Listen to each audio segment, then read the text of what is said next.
বিসমিল্লাহির রহমানির রহিম। আসসালামু আলাইকুম। Welcome back to FOM kitchen. আজকে আমি রান্না করে দেখাবো কুরবানির ঈদ স্পেশাল ভুড়ি বা বট ভাজি। অনেকে আবার এটা খেতে পছন্দ করেন না, তবে যারা পছন্দ করেন তাদের জন্য এটা স্বাদের তো তুলনাই হয় না। আর এটা যে খেতে মজা, এটা আজকে যারা পছন্দ করে না তারাও খাবেন। চলুন যাই এফএম কিচেনে।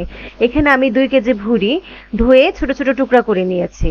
এটাকে আবারও পরিষ্কার করার জন্য আমি 1 চামচ লবণ, 1 চামচ হলুদ গুঁড়া এবং স্বাদ পরিমাণ মতো পানি দিয়ে আমি ভালো মতো সিদ্ধ করে নিব। সিদ্ধটা করার কারণ আছে, সেটা হলো এক্সট্রা যে চর্বি আছে সেটা চলে যাবে। এখন আমি আধা ঘন্টা সিদ্ধ করে নিয়েছি। নিয়ে আমি ভুঁড়িটাকে একটা ছাঁকনিতে নিয়ে নিলাম। ছাঁকনিতে নিয়ে আমি ভালো মতো পানি দিয়ে পরিষ্কার করে নিব। এভাবে পরিষ্কার করলে কিন্তু এক্সট্রা চর্বিটা চলে যায়, আর যদি কোনো ময়লা থেকে থাকে সেটাও পরিষ্কার হয়ে যাবে। এখন আমি এই ভুঁড়িটাতে একটি কড়াইতে নিয়ে নিয়েছি 2 টুকরা তেজপাতা, একটি দারচিনি, একটি কালো বড় এলাচ, 4টি সবুজ এলাচ, 1 চামচ গোলমরিচ, কালো গোলমরিচ এবং 4-5টি লং দিয়েছি। আর দিচ্ছি 2টি মিডিয়াম সাইজের পেঁয়াজ কুচি, 1 চামচ জিরা বাটা, 3 চামচ আদা বাটা, 2 চামচ রসুন বাটা। এখন দিচ্ছি আমি 1 চামচ হলুদের গুঁড়া এবং 2 চামচ মরিচের গুঁড়া। ভুঁড়ি ভাজিটা ঝাল ঝাল হলে ভাল লাগে। আর দিচ্ছি 1.5 চামচ ধনিয়া গুঁড়া। এখন দিচ্ছি স্বাদ মতো লবণ। আর এখন দিলাম পরিমাণ মতো সরিষার তেল। এখন আমি 2টি টমেটো এভাবে ছোট করে টুকরা করে দিয়ে ভালো মতো কষলিয়ে মেখে নেব।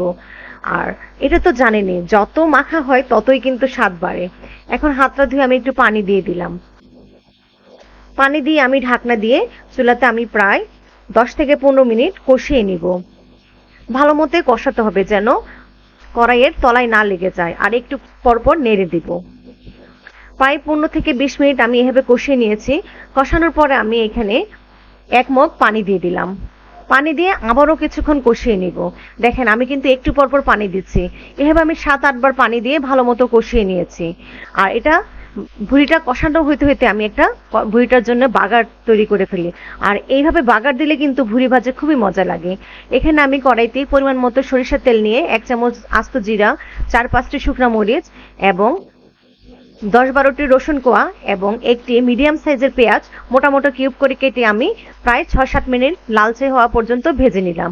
লালচে হয়ে ভাজা হয়ে গেলে এখন আমি দিচ্ছি যে ভুঁড়িটা আমি সিদ্ধ করে রেখেছিলাম, সেই ভুঁড়িটা দিয়ে দিলাম। ভুঁড়িটা কিন্তু তখনও সিদ্ধই হয়ে গেছিল, তখনও খাওয়া যেত, কিন্তু এভাবে একটু ভাজলে অনেক মজা হয়। এটাকে আমি বাগার বলি। আর বাগার দিলে যে ভুঁড়ি কত মজা হয়, এইভাবে আমি প্রায় 15-20 মিনিট ভালো মতো কষিয়ে নিয়েছি। কষানো হওয়ার পরে আমি 1 চামচ ভাজা জিরা গুঁড়া এবং আধা চামচ গরম মশলা গুঁড়া দিয়ে আরও কিছুক্ষণ 10 থেকে 15 মিনিট ভেজে নিয়েছি। এভাবে আপনারা মশলাটা দিয়ে ভালো মতো কষাবেন। এখন সবার শেষে আমি দিয়ে দিলাম 1 চামচ আবারও ভাজা জিরা গুঁড়া আর কিছু ধনেপাতা কুচি। আমার কিন্তু টোটাল সময় লেগেছে প্রায় 1 ঘন্টা। টোটাল প্রসেসিং করতে 1 ঘন্টা লেগেছে। এখন যখন এভাবে ভাজা ভাজা লালচে হয়ে যাবে তখন আমি এটাকে বাস হয়ে গেল, আমি এখন এটাকে সার্ভ করে নিলাম। আর দেখতেই তো পাচ্ছেন কত মজা, তাই না? আমার রেসিপিটা যদি পছন্দ হয়ে থাকে লাইক, কমেন্ট, শেয়ার এবং সাবস্ক্রাইব করে আমার পাশেই থাকবেন প্লিজ। আর যারা করেছিলেন তাদেরকে অসংখ্য ধন্যবাদ। ভালো থাকবেন, সুস্থ থাকবেন। আসসালামু আলাইকুম।